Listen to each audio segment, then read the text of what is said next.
നമ്മളെല്ലാവർക്കും creative ആകണം എന്ന് ആഗ്രഹമുണ്ട്, അല്ലേ? പക്ഷേ എന്താണ് ഈ പറയുന്ന ക്രിയേറ്റിവിറ്റി? ശരിക്കും എന്താണത്? ഓഷോയുടെ ക്രിയേറ്റിവിറ്റി എന്ന പുസ്തകം തരുന്നത് ചിലപ്പോൾ നമ്മളാരും പ്രതീക്ഷിക്കാത്ത കുറച്ച് ഉത്തരങ്ങളാണ്. നമുക്കതിലേക്കൊന്ന് ഇറങ്ങിച്ചെന്നാലോ?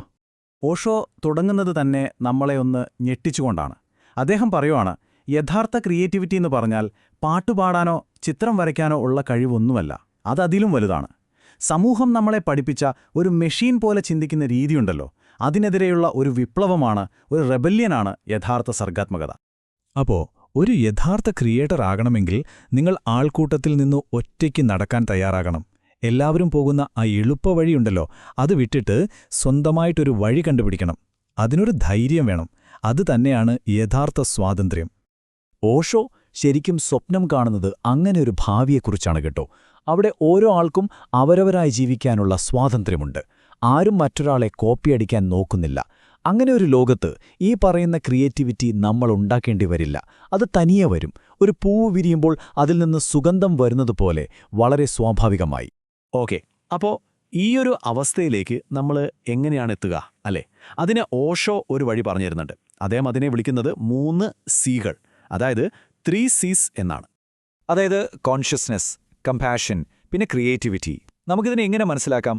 കോൺഷ്യസ്നെസ് എന്ന് പറഞ്ഞാൽ നമ്മുടെ ഉള്ളിലേക്കുള്ളൊരു ബോധം, ഒരു ഉണർവ്. കമ്പാഷൻ എന്ന് പറഞ്ഞാൽ നമുക്ക് ചുറ്റുമുള്ളതിനോടുള്ള സ്നേഹം, ഒരുതരം ഫീലിംഗ്.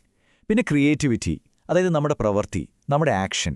ഈ 3ഉം, അതായത് നമ്മുടെ നിലനിൽപ്പും അനുഭവവും പ്രവൃത്തിയും ഒരുമിച്ച് ചേരുമ്പോഴാണ് ജീവിതം ശരിക്കും ഒരു 3D എക്സ്പീരിയൻസ് ആവുന്നത്. ഇനി ആ 3 കാര്യങ്ങളിൽ ആ മൂന്നാമത്തത്, അതായത് പ്രവൃത്തി അല്ലെങ്കിൽ ആക്ഷൻ എന്നതിലേക്ക് നമുക്കൊന്ന് ശ്രദ്ധിക്കാം. കാരണം നമ്മുടെ ക്രിയേറ്റീവ് എനർജി മുഴുവൻ എങ്ങോട്ടാണ് ഈ ചോർന്നു പോകുന്നത് എന്ന് മനസ്സിലാക്കാനുള്ള താക്കോല് ഇരിക്കുന്നത് ഇവിടെയാണ്. ഇത് വളരെ പ്രധാനപ്പെട്ട ഒരു കാര്യമാണ്. നിങ്ങളുടെ എനർജി ക്രിയേറ്റീവായി ഉപയോഗിക്കണമെന്നുണ്ടെങ്കിൽ ഈ ഒരു വ്യത്യാസം ഉറപ്പായും മനസ്സിലാക്കണം. അതായത് ആക്ഷനും ആക്ടിവിറ്റിയും തമ്മിലുള്ള വ്യത്യാസം. ആക്ഷൻ എന്ന് പറയുന്നത് ആ നിമിഷത്തിൽ വേണ്ട ശരിയായ ഒരു പ്രതികരണമാണ്. എന്നാൽ ആക്ടിവിറ്റി അങ്ങനെയല്ല. അത് നമ്മുടെ ഉള്ളിലെ അസ്വസ്ഥതയിൽ നിന്ന് രക്ഷപ്പെടാനുള്ള ഒരു വെപ്രാളമാണ്, ഒരു ഒളിച്ചോട്ടമാണ്. ചുരുക്കി പറഞ്ഞാൽ, ഒന്ന് നിങ്ങളെ വളർത്തും, മറ്റൊന്ന് നിങ്ങളെ തളർത്തും. അപ്പോൾ എന്താണ് ഈ പറയുന്ന ആക്ടിവിറ്റി, ഈ അർത്ഥമില്ലാത്ത പ്രവർത്തനം? നമ്മുടെയൊക്കെ നിത്യജീവിതത്തിൽ ഇതെങ്ങനെയാണ് വരുന്നതെന്നറിയോ? ഓഷോ തന്നെ പറയുന്ന ചില ഉദാഹരണങ്ങൾ നമുക്ക് നോക്കാം. ഒരു ഉദാഹരണം പറയാം. വിശപ്പില്ലാതെ വെറുതെ എന്തെങ്കിലും കഴിച്ചുകൊണ്ടിരിക്കുന്നത് നമുക്കെല്ലാവർക്കും പരിചയമുള്ള കാര്യമാണ്. ഓഷോയുടെ ഭാഷയിൽ പറഞ്ഞാൽ അതൊരു തരം വയലൻസാണ്. നമ്മുടെ ഉള്ളിലെ അസ്വസ്ഥത മാറ്റാൻ നമ്മൾ ആ ഭക്ഷണത്തോട് ദേഷ്യം തീർക്കുകയാണ്, അതിനെ ചതച്ചരയ്ക്കുകയാണ്. അല്ലെങ്കിൽ ചെയിൻ സ്മോക്കിംഗ്. ഓഷോ പറയുന്നത് അതൊരു തരം തെറ്റായ പ്രാണായാമം പോലെയാണെന്നാണ്. അതായത് ശ്വാസം ഉള്ളിലേക്കെടുത്ത് പുറത്തേക്ക് വിട്ട് ഉള്ളിലെ അസ്വസ്ഥതയെ ഒന്ന് ശാന്തമാക്കാൻ നോക്കുന്ന ഒരു തരം മന്ത്രം ജപിക്കൽ. പിന്നെ മറ്റൊന്ന്, ആവശ്യമില്ലാതെ നിർത്താതെ സംസാരിച്ചുകൊണ്ടിരിക്കുന്നത്. വായിക്ക് എന്തെങ്കിലും ഒരു ആക്ടിവിറ്റി കൊടുക്കാൻ വേണ്ടിയുള്ളൊരു ശ്രമം. പക്ഷേ സത്യത്തിൽ നമ്മൾ എന്താ ചെയ്യുന്നത്? നമ്മുടെ ഉള്ളിലെ ചവറ് മറ്റുള്ളവരുടെ തലയിലേക്ക് വലിച്ചെറിയുന്നു. അപ്പോൾ ഇതാണ് പോയിന്റ്. നമ്മൾ ഈ വെറുതെ ഇരിക്കുമ്പോൾ, അല്ലെങ്കിൽ ഈ ആവശ്യമില്ലാത്ത ആക്ടിവിറ്റീസൊക്കെ നിർത്തുമ്പോൾ നമ്മുടെ മനസ്സ് കാലിയാവുകയല്ല ചെയ്യുന്നത്. നമ്മൾ എനർജി സംഭരിക്കുകയാണ്, ഒരു ഡാം വെള്ളം സംഭരിക്കുന്നത് പോലെ.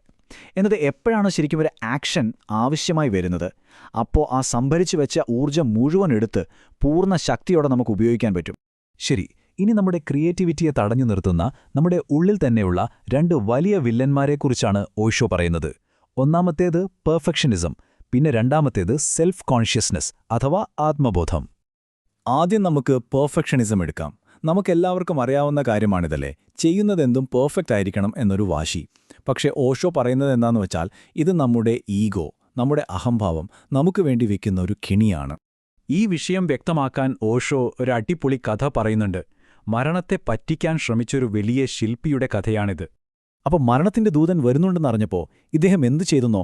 അദ്ദേഹം തന്നെപ്പോലിരിക്കുന്ന 11 പ്രതിമകളുണ്ടാക്കി. എന്നിട്ട് മരണത്തിന്റെ ദൂതൻ വന്നപ്പോൾ ആ പ്രതിമകളുടെ കൂട്ടത്തിൽ അനങ്ങാതെ അങ്ങ് നിന്നു. ദൂതൻ വന്നു നോക്കിയപ്പോൾ ആകെ കൺഫ്യൂഷനായി. മുന്നിൽ 12 പേർ ഒരേപോലെ ഇരിക്കുന്നു. ഇതിൽ ആരാണ് യഥാർത്ഥ ആൾ? ഒന്നും മനസ്സിലാവാതെ ദൂതൻ തിരിച്ചുപോയി. പക്ഷേ തിരിച്ചുപോയ ദൂതന് ദൈവം ഒരു സൂത്രം പറഞ്ഞുകൊടുത്തു. നീ തിരിച്ചുപോയിട്ട് ഇത്രമാത്രം പറഞ്ഞാൽ മതി, സർ, താങ്കളുണ്ടാക്കിയതിൽ ഒരൊറ്റ തെറ്റുണ്ട്. അങ്ങനെ ദൂതൻ തിരികെ വന്ന് ഉറക്കെ പറഞ്ഞു, നിങ്ങളുടെ ഈ സൃഷ്ടിയിൽ ഒരൊറ്റ പിഴവുണ്ട്. ഇത് കേട്ടതും ശില്പിക്ക് സഹിക്കാൻ പറ്റിയില്ല. തന്റെ പെർഫെക്റ്റായ സൃഷ്ടിയിൽ ഒരു പിഴവോ? അയാൾ പ്രതിമകളുടെ ഇടയിൽ നിന്ന് ചാടി പുറത്തു വന്ന് ചോദിച്ചു, എന്ത് തെറ്റ്? ദൂതൻ അയാളെ പിടികൂടിയിട്ട് പറഞ്ഞു, ഇത് തന്നെയാണ് ആ തെറ്റ്. നിങ്ങൾക്ക് നിങ്ങളെ തന്നെ മറക്കാൻ കഴിയില്ല. കണ്ടോ, അതാണ് ഈഗോ. ഇനി രണ്ടാമത്തെ തടസ്സം സെൽഫ് കോൺഷ്യസ്നസ്. അതായത്, അയ്യോ മറ്റുള്ളവരെന്തു വിചാരിക്കും എന്നുള്ള നമ്മുടെ ആ പേടിയില്ലേ, അത് തന്നെ.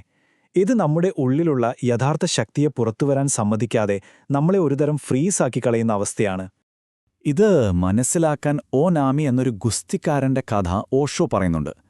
ഓ നാമി എന്ന് പറഞ്ഞാൽ വലിയ തിരമാലകൾ എന്നാണ് അർത്ഥം. ആളൊരു ഭയങ്കര ശക്തനായിരുന്നു. പക്ഷെ ഒരു പ്രശ്നമുണ്ടായിരുന്നു. ഒറ്റയ്ക്ക് പ്രാക്ടീസ് ചെയ്യുമ്പോൾ ആരെയും അലർത്തിയിടിക്കും. പക്ഷേ ആളുകളുടെ മുന്നിൽ മത്സരിക്കാൻ നിന്നാൽ കൈയും കാലും വിറയ്ക്കും, എപ്പോഴും തോൽക്കും. അങ്ങനെ തോറ്റു തുന്നം പാടിയ അയാൾ അവസാനം ഒരു സെൻ ഗുരുവിന്റെ അടുത്തെത്തി. ഗുരു അദ്ദേഹത്തോട് ഒരു വിചിത്രമായ കാര്യം ചെയ്യാൻ പറഞ്ഞു. ഇന്ന് രാത്രി മുഴുവൻ നീ കടലിന്റെ അടുത്ത് പോയിരിക്കുക, ആ തിരമാലകളുടെ ശബ്ദം മാത്രം കേൾക്കുക. ഗുരു തുടർന്നു, നീ ഓനാമി എന്ന ഗുസ്തിക്കാരനാണെന്ന കാര്യം അങ്ങ് മറന്നേക്ക്. പകരം നീ ആ അലറി വരുന്ന കൂറ്റൻ തിരമാലകളാണെന്ന് സങ്കൽപ്പിക്കുക. മുന്നിൽ വരുന്നതിനെല്ലാം തട്ടിത്തെറിപ്പിക്കുന്ന ആ വലിയ തിരമാലയായി നീ മാറുക. അത്ഭുതം എന്താണെന്ന് വെച്ചാൽ പിറ്റേ ദിവസം ഓനാമി എല്ലാ മത്സരങ്ങളും ജയിച്ചു. കാരണം അപ്പോൾ അയാൾ ഓനാമി എന്ന ചെറിയ മനുഷ്യനായിരുന്നില്ല. അയാൾ സ്വയം ഒരു ചെറിയ തിരമാലയല്ല, ആ സമുദ്രം മുഴുവനാണെന്ന് തിരിച്ചറിഞ്ഞിരുന്നു. ആ ഒരു വലിയ ഊർജ്ജത്തിന്റെ ഭാഗമായപ്പോൾ പിന്നെ ആരെയാണ് പേടിക്കാൻ? അപ്പോ ഈ പറഞ്ഞ തടസ്സങ്ങളെയൊക്കെ നമ്മൾ മറികടന്നാൽ എന്താണ് സംഭവിക്കുക? നമ്മൾ എങ്ങോട്ടാണ് എത്തുന്നത്? ഓഷോയുടെ ഏറ്റവും മനോഹരമായൊരു ആശയത്തിലേക്കാണ്, ഒരു രൂപകത്തിലേക്കാണ് നമ്മൾ ഇനി പോകുന്നത്. നമ്മളൊരു പൊള്ളയായ മുളന്തണ്ട് പോലെയാകണം. ഒന്ന് ആലോചിച്ച് നോക്കൂ, ഒരു ഓടക്കുഴൽ പോലെ. അതിൻ്റെ ഉള്ളിൽ ഒന്നുമില്ലാത്തതുകൊണ്ടാണ് അതിലൂടെ കാറ്റ് കടന്നു പോകുമ്പോൾ മനോഹരമായ സംഗീതമുണ്ടാകുന്നത്. അതുപോലെ നമ്മുടെ ഉള്ളിൽ നിന്ന് ഈ അഹംഭാവവും ഭയവുമൊക്കെ ഒഴിഞ്ഞു പോകണം. അപ്പോൾ നമ്മളൊരു ചാലകമായി മാറും, ഒരു ഉപകരണമായി മാറും. അതായത് യഥാർത്ഥ ക്രിയേറ്റിവിറ്റി എന്ന് പറയുന്നത് നമ്മൾ എന്തെങ്കിലും ചെയ്യുന്നതല്ല, മറിച്ച് എന്തോ ഒന്നിനെ നമ്മളിലൂടെ സംഭവിക്കാൻ അനുവദിക്കലാണ്. പ്രപഞ്ചത്തിന്റെ ആ വലിയ ഊർജ്ജത്തിന്, ആ സംഗീതത്തിന് നമ്മളിലൂടെ ഒഴുകിപ്പോകാൻ നമ്മളൊരു വഴിയൊരുക്കി കൊടുക്കുന്നു. നമ്മളൊന്നും ചെയ്യുന്നില്ല, പക്ഷേ നമ്മളിലൂടെ എല്ലാം സംഭവിക്കുന്നു. അതുകൊണ്ട് ഓഷോയുടെ ഈ പുസ്തകം അവസാനം നമുക്ക് തരുന്നത് എന്തെങ്കിലും ടിപ്സോ ടെക്നിക്കുകളോ ഒന്നുമല്ല. പകരം നമ്മുടെ ഉള്ളിൽ എപ്പോഴും കൊണ്ടുനടക്കാൻ ഒരു ചോദ്യമാണ്. ആ ചോദ്യം ഇതാണ്: നിങ്ങൾ, നിങ്ങളുടെ ഈഗോ, നിങ്ങളുടെ ഭയം, ഇതെല്ലാം ഒന്ന് വഴിമാറിക്കൊടുത്താൽ പിന്നെ നിങ്ങളിലൂടെ എന്ത് അത്ഭുതമായിരിക്കും ഈ ലോകത്ത് സംഭവിക്കുക?